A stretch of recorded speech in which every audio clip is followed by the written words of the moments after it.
လုပ်တစ်ခုကိုအောင်မြင်မြင်လုပ်ပြရအတွက်ဘာတွေလိုအပ်တုံလို့ဆိုလို့ရှိရင်နံပါတ်1ကယုံကြည်ချက်တတ်တာရှိရမယ်နော်ယုံကြည်ချက်တတ်တာရှိရမယ်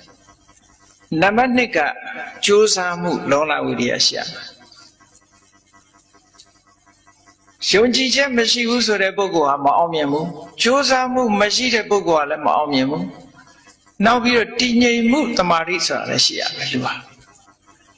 နောက်တစ်ခုကပညာဆိုတာရှိရမယ်အဲ့ဒါတွေမရှိလို့ရှိရင်ဒီပုဂ္ဂိုလ်ကဘယ်လို့မှမအောင်ဘူးတဲ့နောက်ပြီးတော့တတိထားတတ်မှုရှိရမယ်တတိထားခန္ဓာအတွေးမျိုးတွေမတွေးမိဖို့တတိထားရမယ်တွေးရမယ်အတွေးမျိုးတွေးတတ်ဖို့တတိထားရမယ်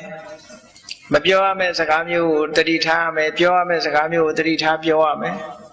ကြည့်နေတာတွေရှောင်လို့ရတာပဲမူတာဝါဒရှောင်ရမယ်မှန်တာပဲပြောရမယ်ဒီသူများဂုဏ်တိုက်တာမပြောရဘူးတယောက်နဲ့တယောက်ညီညွတ်အောင်သာလုပ်ရမယ်ဆဲရည်တဲ့ရိုင်းပြတဲ့စကားမသုံးရဘူးချိုတာတဲ့စကားပဲသုံးရမယ်နောက်တစ်ခုကတမ္ဖပလာပအကျိုးမဲ့စကားတွေပြောတယ်အချိန်ခါမဟုတ်တဲ့စကားတွေပြောတယ်အကျိုးမရှိတဲ့စကားတွေပြောတယ်တမ္ဖပလာပပိန်ဖြင်းသောစကားဆိုတာကြည့်လေ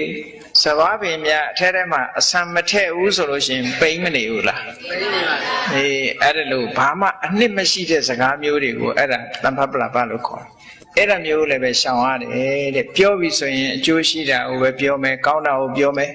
ဒီဘဝအကျိုးရှိရမယ်စီးပွားရေးအတွက်အကျိုးရှိရမယ်ပညာရေးအတွက်အကျိုးရှိရမယ်လူမှုရေးအတွက်အကျိုးရှိရမယ်မိသားစုအတွက်အကျိုးရှိရမယ်ပတ်ဝန်းကျင်အတွက်အကျိုးရှိရအကျိုးရှိတဲ့စကားမျိုးကိုပဲပြောအောင်